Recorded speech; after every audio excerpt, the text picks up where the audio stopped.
Mari sama-sama seperti biasa kita mulakan pertemuan kita dengan memanjatkan doa bermohon kepada Allah Subhanahu wa taala. Mudah-mudahan Allah tetapkan iman kita, Allah panjangkan umur kita dalam keimanan dan ketakwaan, Allah pelihara hati kita, Allah bersihkan niat kita, Allah berkati segala yang dikurniakan kepada kita, termasuk ilmu, pengetahuan apapun Allah curahkan kepada kita. Mudah-mudahan menjadi ilmu yang penuh dengan barakah, ilmu yang mendatangkan kebaikan, ilmu yang menghasilkan ketaatan kita di dalam bulan kita kita.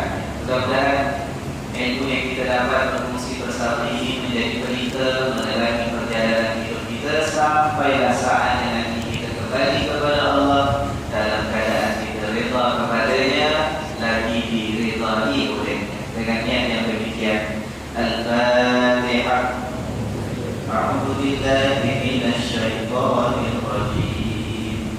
Bismillahirrahmanirrahim. Alhamdulillahi rabbil alamin. Ar-Rahmanir Rahim. Maliki yaumiddin.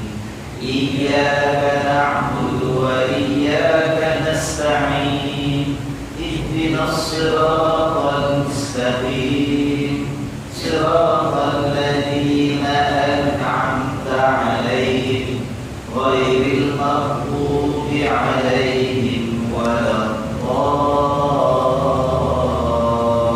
Amin. Alhamdulillahi rabbil alamin.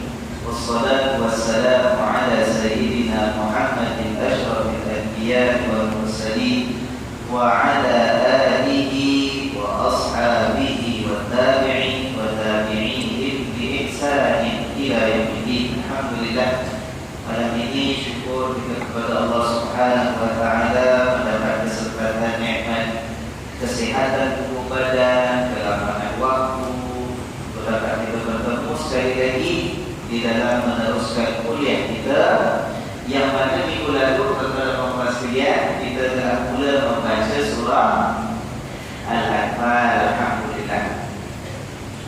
Mari kita baca surah Al-Anfal ayat yang pertama dan sedikit ayat yang kedua.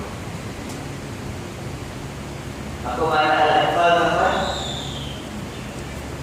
Al-Anfal, harta rampasan perang. Ya. Surah ini surah yang diturunkan selepas hijrah. Berkaitan dengan peperangan apa?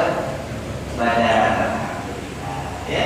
Kita lihat sedikit latar belakang ayat yang pertama surah Al-Anfal ini, kisah peperangan Badar, yang mana dalam ayat yang pertama Allah Subhanahu wa taala menjadikan sedikit sindiran dan teguran kepada sahabat-sahabat Nabi sallallahu alaihi wasallam yang sejurus selepas peperangan Badar. Berlaku sedikit kita kata tuntutan, ya, siapakah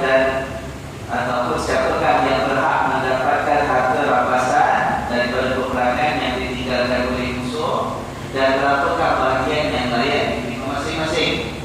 Maka ditegur oleh Allah menegaskan dalam ayat ini ada 3 perintah menjadi asas dan peringatan kepada semua.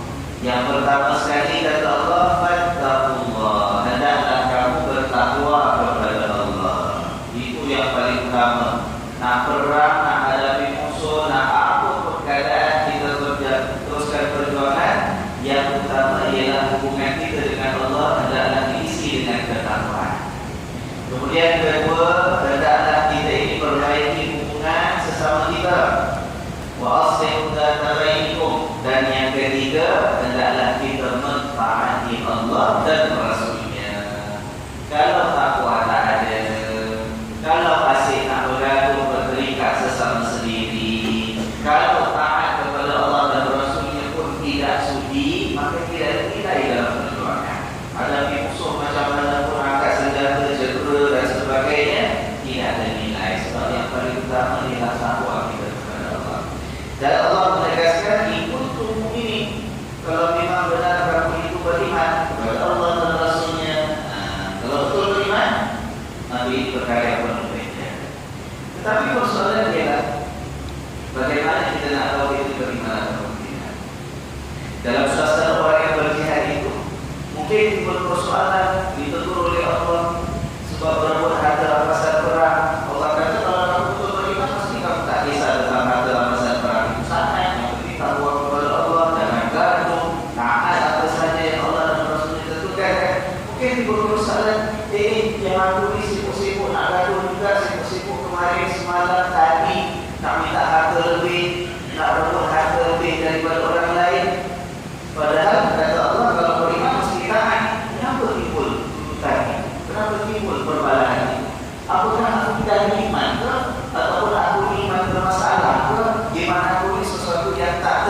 kita baca ini, ingat ya tuan-tuan, kita jadikan cerminan kepada diri kita sendiri. Kita lihat, kita ada tidak ciri-ciri ini sebagai mengukur apakah kita ini benar-benar termasuk Allah yang beriman ataupun sebaliknya. Kita katakan kemarin dalam ayat yang kedua surah Al-Anfal, Allah menyebut A'udzu billahi minasyaitonir rajim.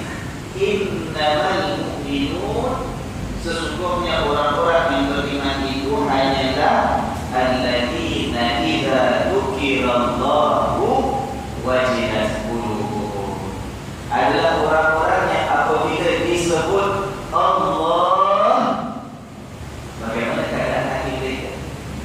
Takut, gentar, ya, berguncang hati mereka. Itu ciri pertama yang kita sebut kemarin kan. Macam mana mengumpulkan baik? Kerja rumah saya kasih seminggu dah buat. Dah tes belum 1 minggu ni. Bila dengar azan, bermula dengan kalimah Allahu Akbar, Allahu Akbar, ada tak terusik hati kita? Itu tak pasal wajib. Wajib itu maknanya apa? Takut hati kita kepada Allah Subhanahu Wa Taala.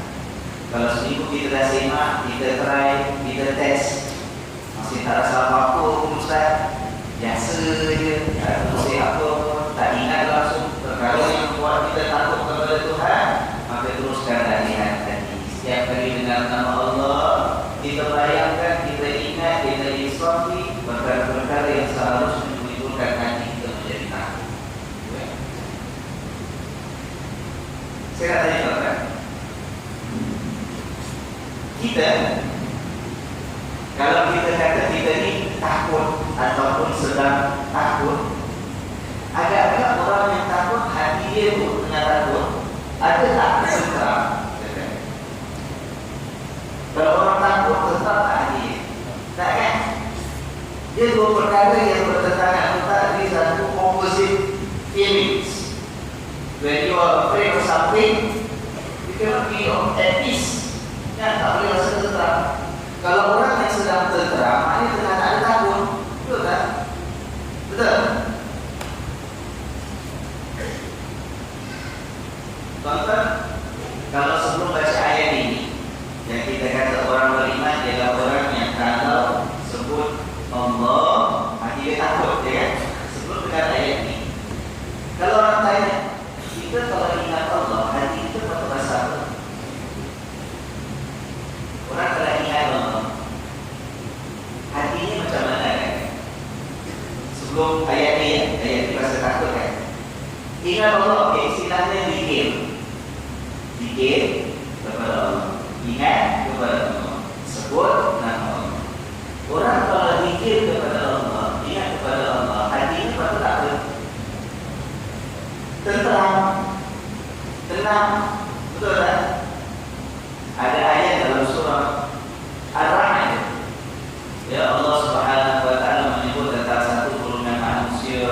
Mula-mula Allah ceritakan tentang siapakah itu ulul albab. Banyak ciri-ciri dalam surah Ar-Ra'd. Sampai satu perintah Allah menceritakan bahawa orang-orang beriman ini orang-orang yang kembali bertaubat kepada Allah dan Allah beri hidayah kepada mereka. Orang-orang itu yang macam mana? Alladzina amanu wa tatma'innu qulubuhum bi dzikrillah. Ala bi dzikrillah tatma'innul qulub. Orang yang Allah puji, yang selalu bertobat kepadanya, yang Allah janji akan beri hidayah kepadanya, ialah orang yang beriman sungguh-sungguh kepada Allah dan hatinya rasa tenang dengan berzikir kepada Allah. Ketahuilah bahawa hanya dengan mengingati Allah itu hati-hati manusia ini jadi tenang. Nah, dengar tak ayat? Dengan zikir kepada Allah, hati jadi apa? Jadi tenang. Saya tanya dari sini, hati yang sedang tenang dan tenteram, itu hati ada takut tak? Ataupun soalan saya, hati yang sedang takut, tengah gurul, tengah gemetar, adakah hati itu tenteram tak? Tak kan?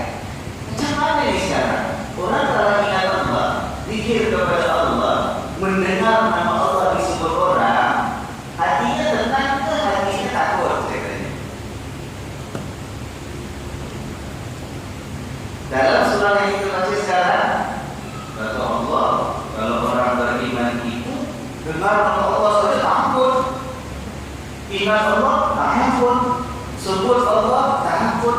Tapi dalam surah Al-Ra'd yang lain, Allah sebut macam terbalik kan, bahwa orang yang beriman ini hatinya tenang dengan fikir kepada Allah. Allah beritahu bahwa hati manusia memang macam itu, hanya dengan fikir kepada Allah, ingat kepada Allah, dia akan jadi tenang. So which one is which? Zikir sepatutnya buat kita tenang ke zikir sepatutnya buat kita takut ke? Ayo jawab. Dua-dua. Kalau dua-dua, saya tanya dari sini, orang yang hatinya tenang itu ada kemungkinan tak tenang takut. Orang yang hatinya takut, waktu itu dia tenang tak? Tak, macam dua-dua bagaimana?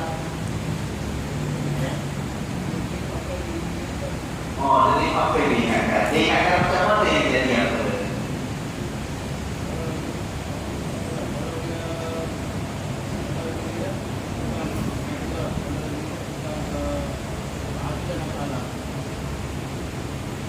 Kalau diingat tentang keadilan Allah, dia rasa tenang. Satu part rasa takut. Macam mana ni saya tanya? Macam mana orang yang hatinya tenang dan takut?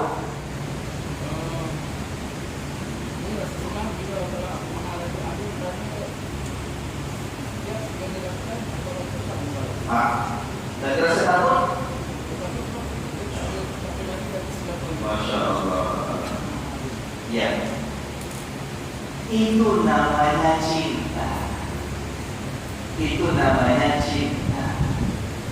Orang yang cinta terhadap seseorang, ketika sedang dilawan asmara, tuan-tuan, dia merasa tenang, damai. Dalam masa yang sama dia rasa takut dan iman.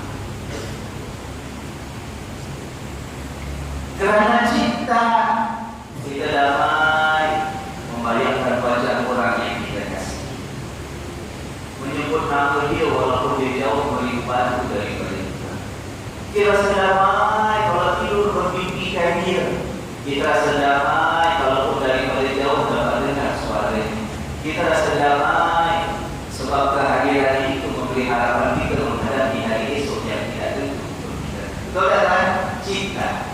Dalam masa yang sama kerana cinta, kita takut dengan kita. Takut apa? Takut kalau disuruh dia tak pandang pada kita. Takut kalau pada hari ini dia membalas cinta kita, besok di situ orang lain lupakan kita. Kita takut kita menyerahkan segala jiwa raga kita kepada dia, besok diserahkan jiwa raganya kepada orang yang lain bukan kita. Kita takut kalau sedang dalam keadaan cinta tadi, kita membayangkan, kita mengimpikan, kita merancangkan kehidupan esok penuh bahagia dengan dia. Tetapi rupanya yang kita sangka matahari panas hingga ke petang, rupanya hujan. Macam drama. Cinta membuat kita damai, tetapi takut dalam masa yang sama. Ya, cinta kepada Allah membuat kita rasa damai, menyebut nama dia, mengingat kasih sayang dia, mengenang kurniaan dia. Dalam masa yang sama kita takut kalau sampai kita tidak berjaya mendapatkan keredaannya. Takut kalau keredaannya yang kita kejar, tetapi kemurkaannya yang diberikan terhadap kita. Takut memimpikan masa depan, kembali merasakan kebahagiaan, dimasukkan ke dalam surganya, tetapi kerana kesuaian kita, akhirnya kita pula dimasukkan ke dalam neraka. Takut kan? Maka tuan-tuan, zikir kepada Allah, sama ada dalam kita sebut nama Allah, ataupun kita ini mengenang dan mengingati Allah, ataupun kita mendengar orang lain menyebut tentang Allah, perlu menyebabkan hati kita rasa takut kepadanya, dan itu tanda benar keimanan kita. Dalam masa yang sama sepatutnya mendamaikan hati kita, dan itu juga bukti benarnya iman kita kepada dia. Jadi saya tanya, agaknya kalau orang bertanya kepada tuan-tuan, Quran ini betul ke tak betul? Sebab di satu tempat dia katakan begini, di tempat yang lain katanya berbeza. Betul tak? Berlawanan. Sama tak Quran satu ayat dengan ayat yang lain? Tidak.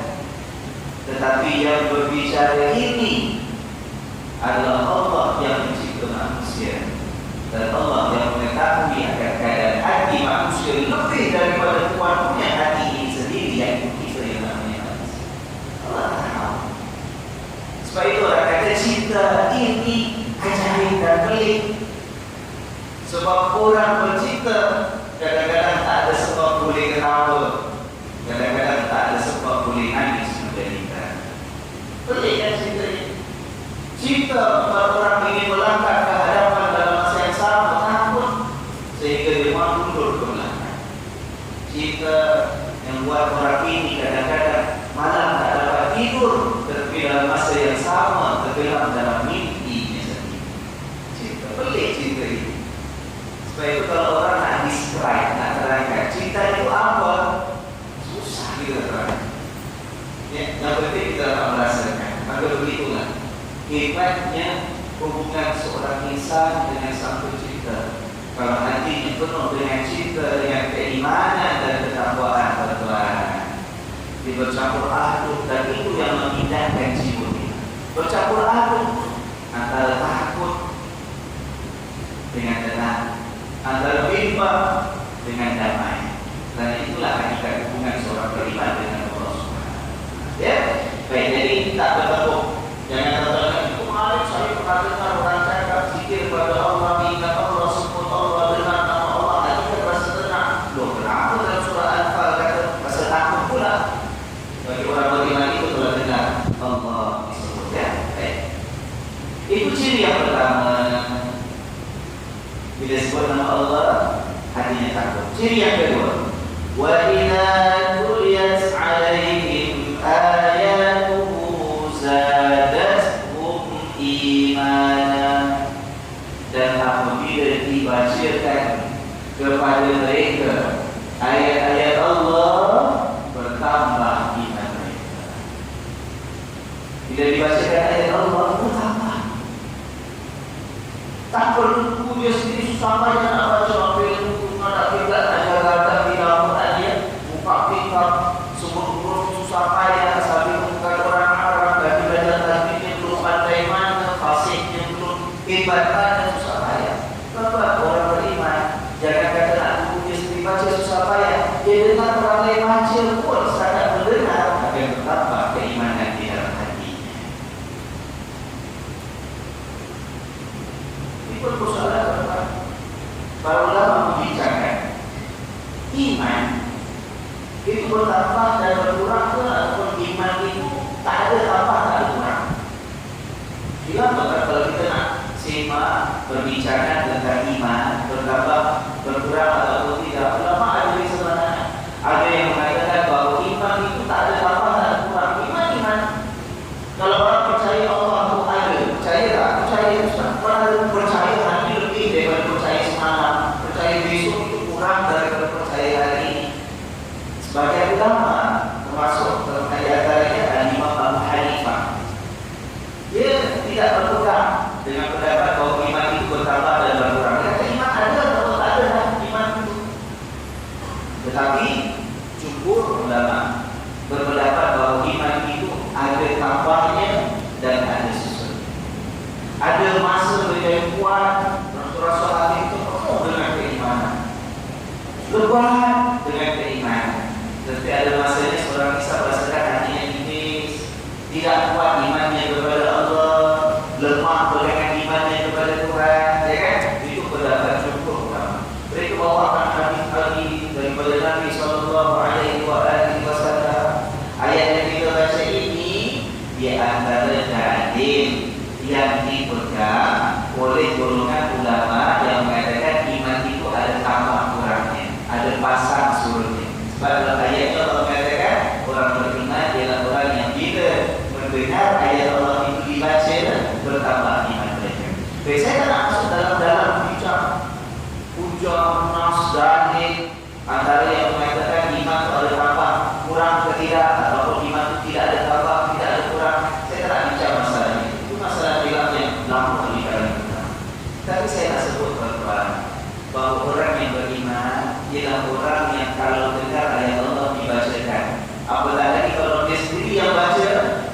beriman itu ada kesan.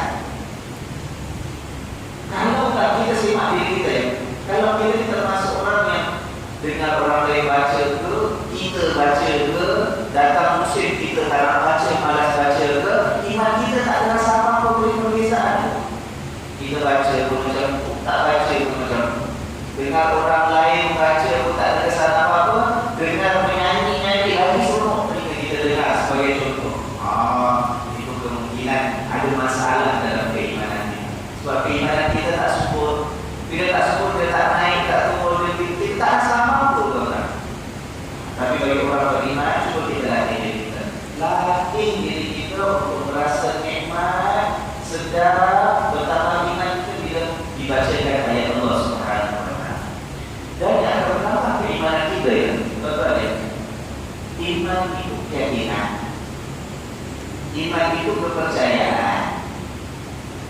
Orang akan bertambah percaya tentang sesuatu kalau dia lebih yakin tentang perkara tersebut, ya kan? Sebagai contoh, kalau tuan-tuan tengah kuliah melaki, at this very moment, suddenly WhatsApp bergerak, dapat member atau WhatsApp, aku tu sanggup jam teruk nak pergi dalam makhluk, tak sempat, tak sampai masalah pun 4 jam tak masuk, tak lepas-lepas ni nak sampai dah pukul 8 dah sekarang dapat WhatsApp bergerak. Itu member baik kita, kenal dah 35 tahun tak? Percaya tak saya? Percaya kan? Percaya. Tapi takkan sama antara percaya bila dapat berita daripada seseorang dengan kita betul-betul mengetahui apa yang akan tambah percaya kita tentang cerita ini. Dari minggu lepas dah janji malam ni cuti macam mana pun mesti datang ikut kat dalam makhluk, duduk dengar kuliah Ustaz Latif, tunggu tak datang, dia kata dia datang jam nak masih kat space dalam belum lepas semester. Percaya tak? Mungkin percaya kalau baik lah, tak pernah cakap tu. Tapi kadang-kadang hati kita je, kalau dia boleh hantar bukti kan lagi bagus, lagi kuat tak percaya kita. Hantar bukti, antara dia cakap itu dengan lagi berminit bapak sedia lagi, dia ambil gambar dalam kereta dia, pak-pak kereta boleh kasar lebih jauh kan. Boleh capture lah dalam gambar tu, dia ambil gambar, dia send by WhatsApp. Tengok gambar, lebih percaya tak? Kenapa lebih percaya? Sebab buktinya lebih, ya kan? Buktinya lebih. Sekali tuan-tuan, bila balik, anak kita tak bawa kat situ, dia apa kat, apa ni masjid tengah kuliah, 3 orang kat, apa ni kat rumah, radio warna, ada traffic info. Dia baru memang petang ni, jam teruk, 2 laluan, di tuas pun dia, di bulan pun dia, radio pun sahkan memang jam teruk daripada siang tadi, begitu. Tambah percaya kan? Bukan kawan kita cakap saja, ada gambar lagi. Bukan gambar daripada dia saja, ada radio laporan lagi. Sebagai contoh, ya kan? Oh, Masya Allah. Jadi sebelum tidur, lepas kuliah, jadi kebiasaan kita buka Facebook. Facebook, ya Allah, tuan-tuan, 30 kawan Facebook kita tulis, semua sambung kat dalam jam Causeway petang tadi, apalagi Singapura. Tambah percaya tak? Lagi tambah percaya. Tuan-tuan, kepercayaan kita ini beza. Antara kalau buktinya cuma 1 dengan buktinya 10. Tuan-tuan, kepercayaan kita ini berbeza antara dengar berita daripada seorang dengan berita yang sama daripada 30 orang. Tuan-tuan, maka begitu dengan Al-Quran tadi. Tuan-tuan, kita percaya bahawa Allah itu Maha Perkasa, Allah Maha Berkuasa, Allah Maha Hebat dalam ciptaannya. Kita baca ayat-ayat itu, percaya tak tuan-tuan? Tapi sepatutnya bagi orang yang beriman, makin dia baca, makin dia ingatkan, makin dia nak melihat tanda-tanda kebesaran Allah pada ciptaan alam yang ada. Saya pernah sebut yang namanya kitab Allah untuk manusia, bukan sekadar kitab yang dibaca ini dengan huruf dan ayat-ayat semata, tetapi termasuk kitab yang Allah berikan kepada kita dalam alam yang terbentang luas ini untuk kita perhatikan, kita baca dan kita fahami isyarat yang ada dalam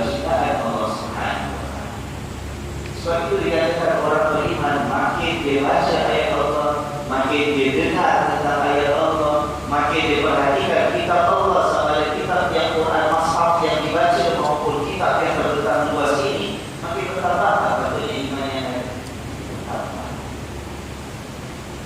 Tapi kalau itulah saya kata tuan-tuan, cuba semak lagi sekali.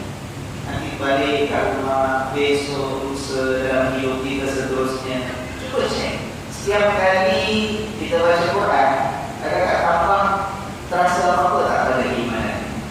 Adakah bila orang baca Quran tersentuh ke tidak hati kita, tampak ke tidak keyakinan kita? Dan juga menjadi masalah tampak kalau ada orang yang sangat membaca dirinya, memang alunan suaranya indah, lagu dan iramanya, tetapi makin banyak baca pun tidak menambah apa-apa kepada kekuatan imannya. Jadi masalah. Sebab itu kan kita pernah sebut banyak kali baca Quran jangan setakat disebut di lidah, tapi dikaji maknanya, diperhatikan firmannya, digali rahsianya, diambil peringatannya, dijadikan iktibar dalam hidup kita. Ya kan? Betapa keimanan dengan sebab pembacaan Al-Quran. Itu yang kedua.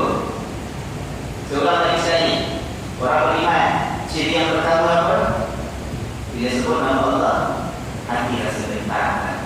Kedua, bila dibaca ayat Allah, betapa iman yang ada. Dan yang ketiga, wa 'ala rabbihim yatawakkalun.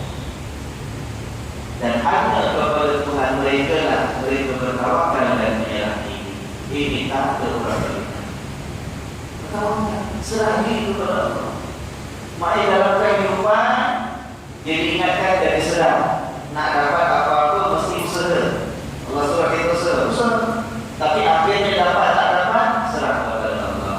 Kalau usaha dapat semua yang patut, tak dapat juga.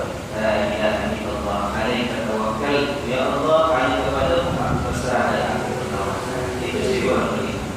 Bukan ciri orang beriman dah buat dan cuba dan yang terbaik diusahakan. Sekali tak dapat, kecewa. Aku punya Tuhan macam ni. La ilaha illallah. Jangan salahkan Allah. Ya kan? Jangan putus asa dengan rahmat Allah. Itu bukan ciri orang beriman. Ciri orang beriman tawakal. Apa nak jadi Allah, aku reda. Kalau baik, aku syukur. Kalau tak baik, aku bersabar. Aku usaha lagi supaya besok aku dapat apa yang aku inginkan yang terbaik untuk diriku, ya Allah. Itu ciri orang yang bertakwa, orang yang bertawakal, dan tawakal itu adalah sifat orang beriman. Kemudian yang keempat, alladzina yuqimuna as-shalah, yaitu mereka yang mendirikan salat. Yang kelima, wa mimma razaqnahum yunfiqun, dan sebahagian daripada apa yang Allah berikan kepada mereka, mereka infak, belanjakan di jalan Allah. Bukan semua tuan-tuan. Bukan Allah kasih itu banyak rezeki, itu banyak kita kasih semua infak di jalan Allah. Jangan. Itu tidak diridai oleh Allah. Kenapa kita katakan itu? Sebab firman Allah kita perhatikan, Allah gunakan perkataan wa mimma razaqnahum yunfiqun. Kita lihat ya. Alladzina yuqimuna as-salat. Ada wadah ya? Walladzina ada wadah. Alladzina ada wadah. Alladzina yuqimuna as-salat, yaitu mereka yang mendirikan salat. Wa mimma razaqnahum yunfiqun.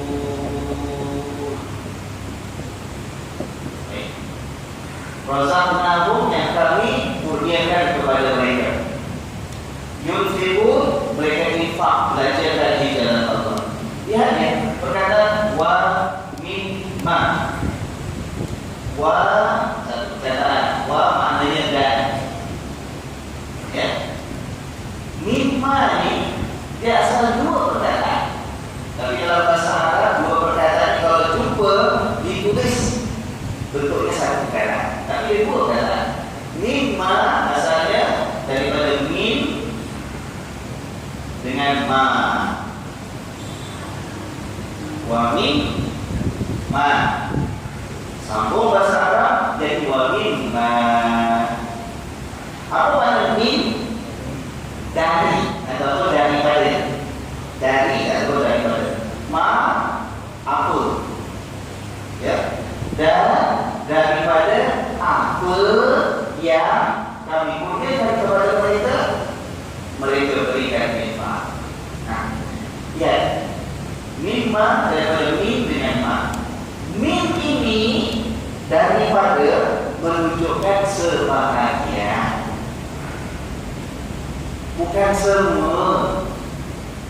Bukan Allah suruh kita ini apa aja yang semua Allah kasih kepada kita, nak semua kita sedekahkan, semua kita ikhlas. Tidak, sebahagian daripada. Ini maknanya daripada, bermaksud sebahagian daripada apa yang Allah kurniakan.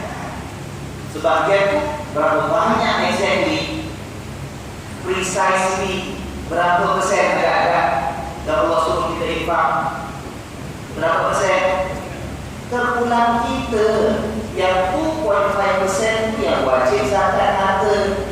Itu pun kalau ada lebihan simpanan sampai kadar nisab setahun tak belanja, ya kan? Tapi yang lebih daripada 2.5%, 2.5% nak kasih lebih, boleh tak? Boleh tak? Nak kasih 10%? Ayo, 10% banyak sangat ya Allah.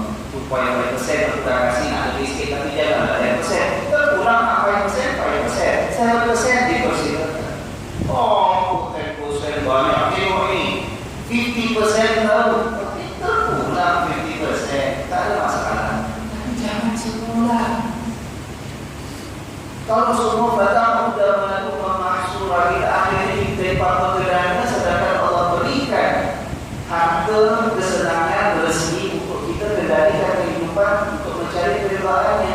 Mana yang kita perlukan, kita gunakan. Nak lebih sedikit untuk kesenangan, kemewahan, dipersilakan. Jangan sampai tak ada langsung kita jalankan infak di jalan Allah, terpulang padanya. Ya, tapi bukan semua.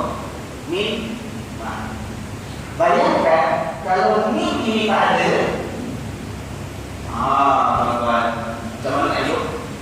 Kalau Allah kata ayat dia, wa ma razaqnahum yunfiqun. Orang beriman, apa yang kami kasih, semua dia infakkan. Tapi itu kan Allah bukan macam itu. Syariat Allah tidak seperti itu. Ya kan? Kalau ada orang yang ada pendapatan, ada hasil rezeki Allah kurniakan, dia nak belanja untuk dirinya yang nampak kesenangan, nampak tanda-tanda nikmat, boleh tak tuan? Boleh tak? Dah duduk 20 tahun, rumah 3 bilik, boleh hidup tak? Boleh. Kena hujan? Tak. Kena bakar matahari panas? Tidak. 3 bilik rumah lah, 3 orang cukup, ya kan? Tapi kerana ada kelebihan, nak rasa lah Ustaz duduk rumah executive, boleh ke tak? Boleh. Boleh, tak ada masalah. Asalkan apa? Mimma razaqnahum yunfiqun. Adalah bahagian tu sedekah di jalan Allah, zakat jangan lupa wajib, yang lebih hanya infak di jalan Allah. Nak lebih memang boleh tak? Jangan sampai melampau, membazir, itu tak diizinkan, ya kan? Tapi Allah suka. Dalam hadis disebut oleh Nabi SAW, Allah suka melihat pada diri hamba-Nya tanda nikmat yang Allah beri kepadanya. Allah tak suruh kita hidup di pangkat kedana kalau kita memang ada kelebihan rezeki yang Allah punya pada kita. Allah suka ni. Ada tanda nikmat pada diri kita yang Allah berikan. Cuma jangan melampau. Jangan kerana nafsu. Jangan sampai kita semua nak belajar sendiri, nak simpan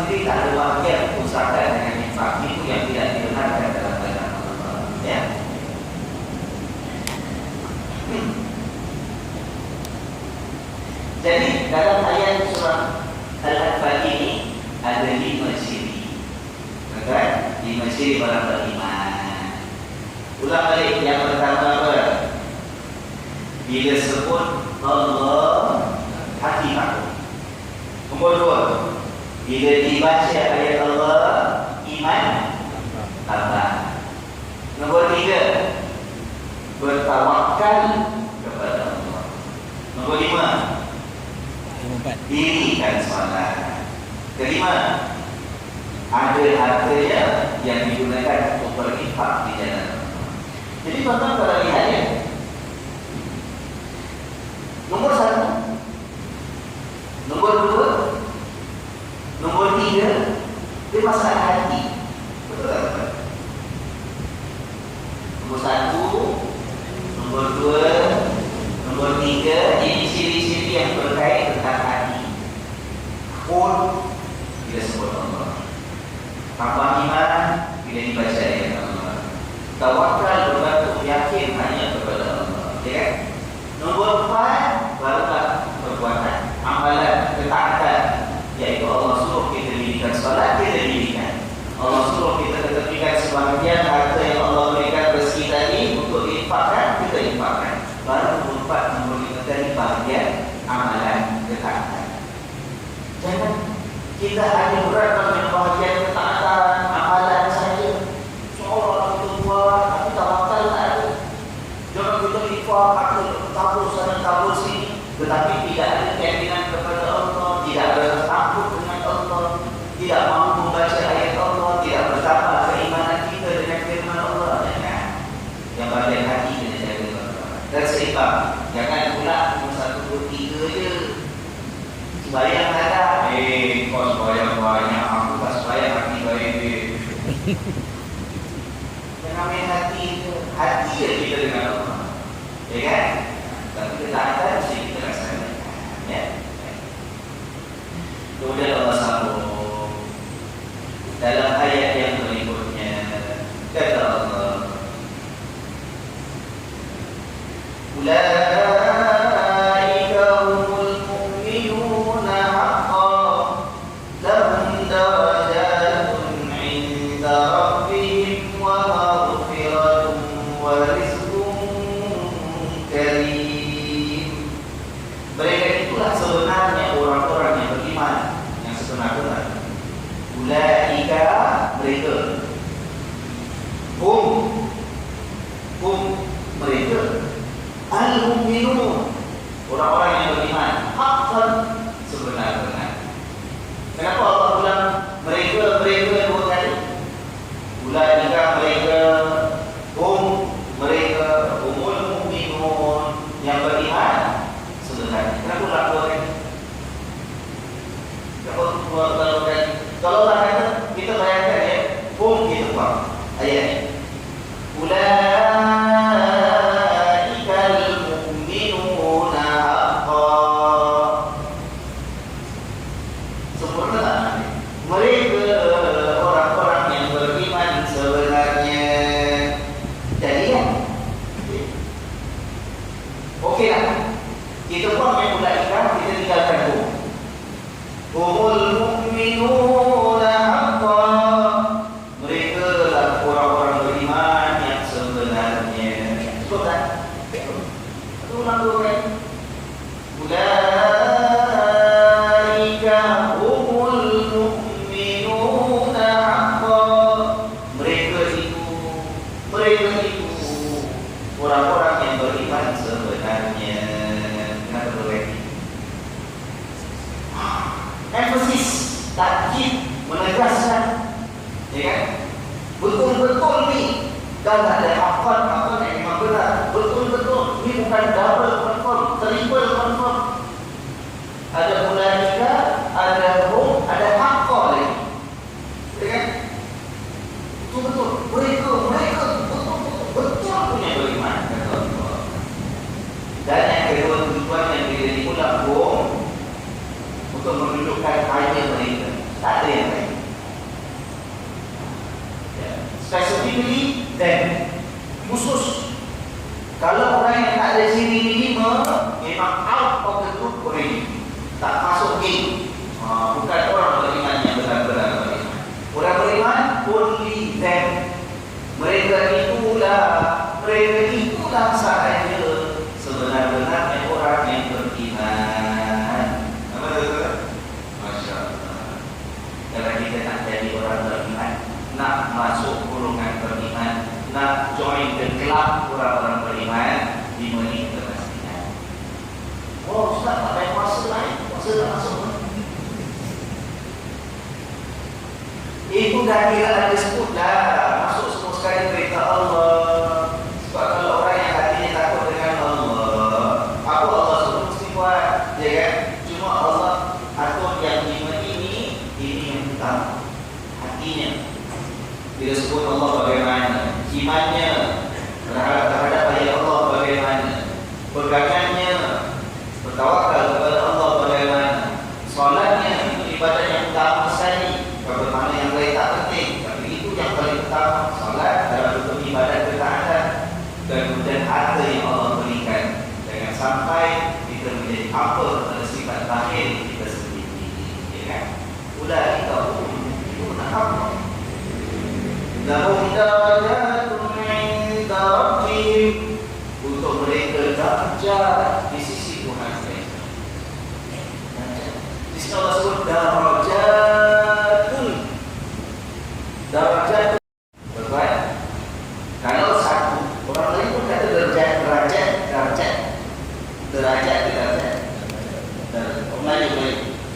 derajat, kurang itulah ya. Sini Allah sebut darajatun.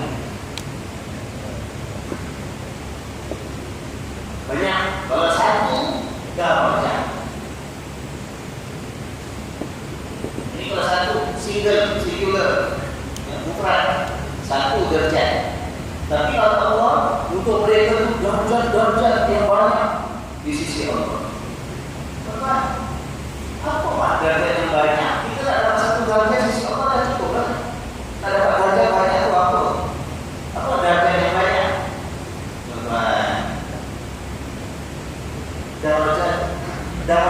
Derajat plural. Kalau satu derajat, kita tak dapat derajat kedudukan di sisi Allah berkata kita. Aku dah dapat martabat banyak. Rupanya saya dapat satu blok tingkat paling tinggi, tingkat 10, 20, dapat orang. Ini kita ada bloknya, ada blok sana, semua buat semua kita punya. Mana satu?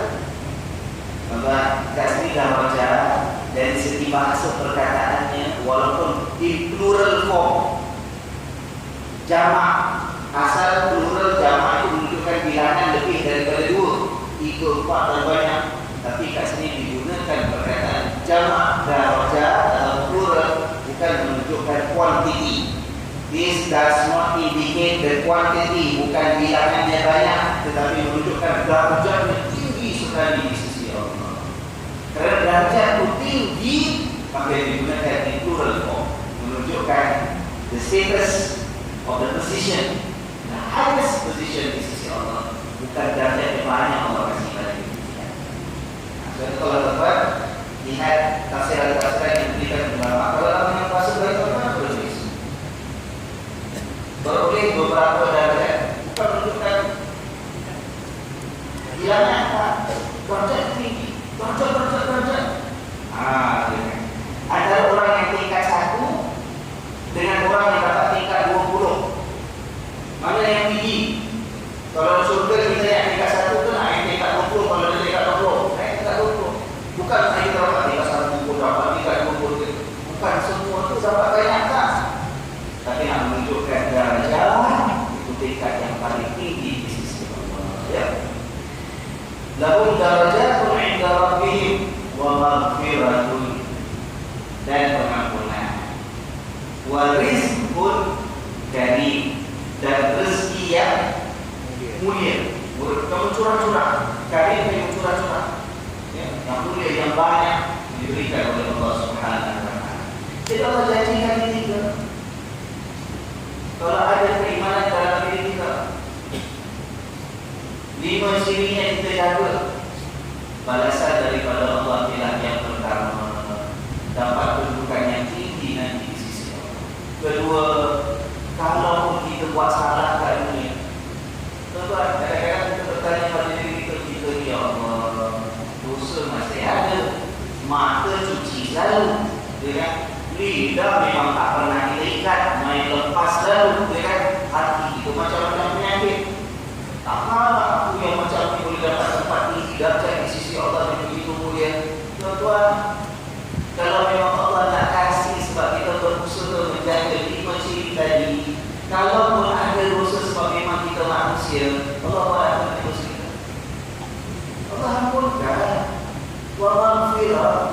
Sebab itu dengan Allah biarlah kita letakkan harapan yang tinggi. Contohnya kamu putus asa dengan Allah. Kalau Allah nak terima kita di sebalik segala kekurangan yang ada, tapi kita berusaha sungguh-sungguh mentaati Allah dan berhubungan dengan Allah, maka segala kekurangan itu Allah hapuskan. Kalau mati masih bawa dosa, tapi kalau kena akan kita lebih banyak dosa, Allah ampunkan. Allah dah kata dah wa maghfiratun wa rizqun karim, dan rezeki yang mencurah-curah. Apa benda rezeki mencurah-curah? Dua tafsiran dalam ayat. Dua tafsiran. Ada yang mengatakan bahawa cerita yang kat sini ialah cerita nanti pada hari kiamat. Sebab itu kata Allah, mereka dapat kedudukan yang tinggi di sisi Tuhan dan Rabbihim. Mereka diampunkan dosa oleh Allah. Mereka mendapat rezeki yang mencurah-curah yang sangat mulia. Itu ceritanya di mana? Di syurga. Itu pendapatnya. Tetapi ada tafsir pendapat itu mengatakan ini bukan khusus hanya di syurga, Ustaz. Ini bukan hanya pada hari kiamat sahaja. Daripada dunia lagi. Kalau dah memang dipelihara oleh Allah dan keikhlasan dan kesungguhan iman kita, dunia lagi lah Allah dah sediakan tempat yang tinggi untuk kita. Dari dunia lagi lah Allah dah ampunkan dosa-dosa kita. Maka Allah ampunkan dosa. Kita lepas mati ke? Tak ya? Tak. Hari ini kita buat dosa, saat ini kita minta ampun kepada Allah. Allah ampunkan dia, Allah ampunkan sekarang ke, lepas kita mati ke, dalam kubur ke, nanti dalam syurga baru Allah ampunkan. Sekarang juga kita minta ampun kepada Allah sekarang, Allah kurniakan pengampunannya sekarang. Sebab itu ulama ada sebagian pula golongan kedua mengatakan ayat ini yang balasan Allah janjikan bukan hanya di syurga nanti pada hari kiamat, daripada dunia lagi Allah dah ampunkan. Daripada dunia lagi Allah akan berikan kita rezeki yang mulia. Rezeki yang mulia yang banyak dan baik. Kalau orang tak beriman, kita nampak hidup dia mewah, maka banyak rezeki dia, Ustaz. Bagusnya tak payah sembahyang pun jadi kaya. Itu bukan rezeki yang mulia. Ya kan? Itu rezeki yang merupakan apa? Istidraj. Kan kita dah banyak cakap, banyak kali cakap istidraj. Ada sebagai manusia ingkar kepada Tuhan, tak taat kepada Tuhan, Allah kasih. Harta Allah kasih, kesenangan Allah beri. Tidak sebagai kemuliaan, tapi satu penghinaan daripada itu. Dia adalah lain, dia hanyut dalam mimpi dia. Dia buat jahat pun masih senang hidupkan oleh arus. Allah kasih sampai masanya Allah bertam dan tak sempat bertaubat. Allah siapkan tempat di dalam azabnya. Alhamdulillah. Saya punya beriman. Alhamdulillah. Masuk kat dunia lagi Allah kasih darjah yang begitu. Kat dunia lagi Allah kasih rezeki yang baik. Tak melimpah ruang pun tapi barangkah yang banyak. Allah ampunkan pada ini.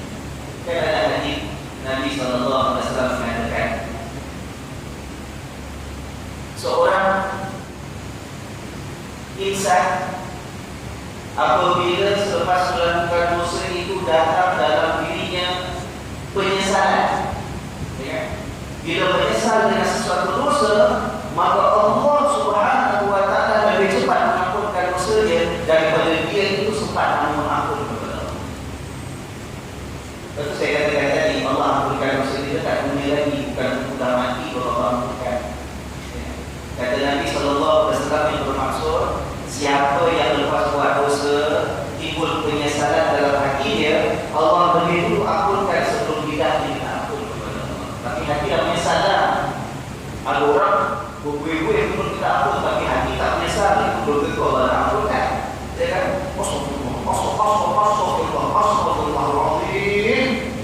blok dengar. Tapi hati tak menyesal, hati tak rasa takut, hati tak rasa risau buat dosa.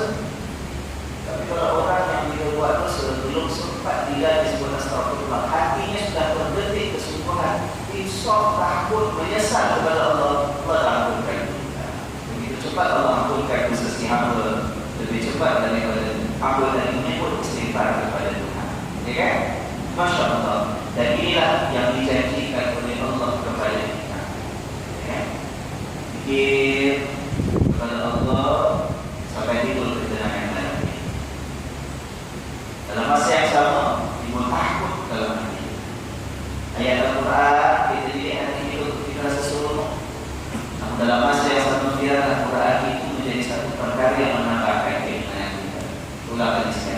3, tawakal selalu dengan Allah. Dalam keadaan sekarang ini, ekonomi tak menentu, mungkin sebagian daripada kita dah mula dengan uang kerja, sebagian dah mula dapat dengar berita angin, pandemi dah tak buang berapa ribu orang, sebagian contoh. Tawakal kepada Allah, serah kepada Allah. Jaga ibadat kita kepada Allah, solat kita jaga, rezeki kita walaupun kita bimbang dengan rezeki kita tak menentu, walaupun pendapatan kita tak banyak, ada kita berikan sedikit. Sebab apa? Sebab Nabi dah janji tidak akan jatuh pada kedana orang yang bersedekah. Makin kita takut jatuh miskin, sepatutnya jangan makin bakhil, ketemu simpan duit banyak-banyak tak nak sedekah langsung tak. Makin kita khawatir kemungkinan kita jadi miskin, makin sepatutnya kita curahkan sedikit-sedikit mana yang kita mampu untuk membantu orang lain. Jaminan daripada Nabi, orang bersedekah tak akan jadi pada kedana. Allah pelihara rezeki kita. Itu matematik Tuhan. Beza dengan matematik kita. Matematik kita ada simpanan 1000, kasih 100 hingga 900. Matematik Tuhan, kita ada 1000, keluarkan 100 untuk bantu orang. Allah jamin dapat lebih daripada 1000 yang asalnya dalam genggaman tangan kita. Mudah-mudahan Allah pelihara. Oh ya, saya baru teringat. Ada orang tanya, lepas kuliah minggu lepas, kan kita baca ayat yang kedua ini pangkatnya tentang masalah zikir, ya kan? Bila disebut nama Allah, getar hati kita. Ya kan? Dia tanya, dia hubungi saya dengan Ustaz, macam mana ni zikir ni? Zikir tu mesti sebut kuat-kuat ke? Zikir surah-surah yang dia boleh tak Ustaz? Habis orang berkumpul ramai-ramai majlis zikir, baca ramai-ramai kuat-kuat dan sebagainya itu boleh tidak Ustaz? Ya kan? Zikir yang baik itu macam mana? Tuan-tuan dia, kalau sebelum surah Al-Anfal ini kan masih ayat pertama, kedua, ketiga kan. Tolong mata kali sikit. Kita mari kita lompat, kita skip hujung surah Al-A'raf. Ya kan? Kalau tuan-tuan lihat, cuma cek sendiri lagi hujung surah Al-A'raf 1-2 ayat sebelum habis, ada cakap pasal zikir teman-teman. Ya, mana hujung surah Al-A'raf?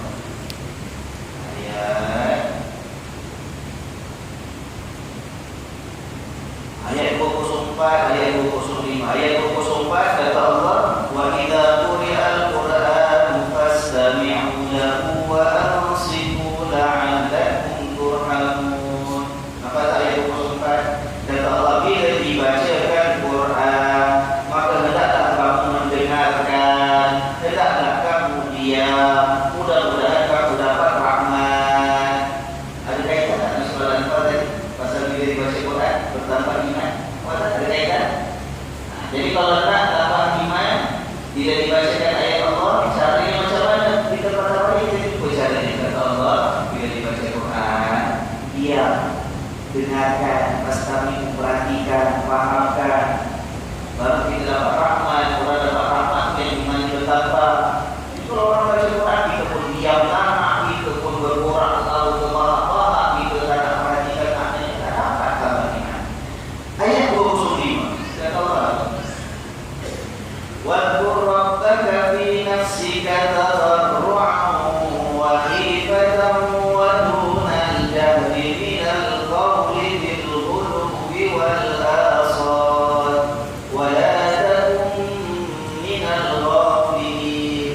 Dan sebutlah nama Tuhan. Fikir kan? Dalam surah Al-Anfal ada ayat 3 tak tadi? Itu aja.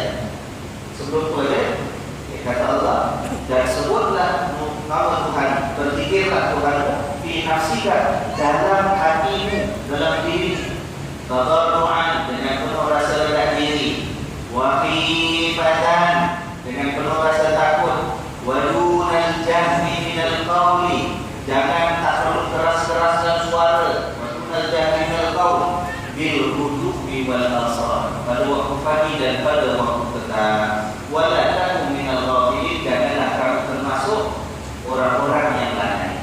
Maka ini ayat kata Allah, sebut nama Allah, zikir kepada Allah, ada beberapa syarat. Nombor 1, mestilah dengan rasa rendah diri. Kita jangan sebut nama Allah, ingat Allah yang besar, kita yang kecil. Allah yang tinggi, kita yang hina. Allah yang pemurah,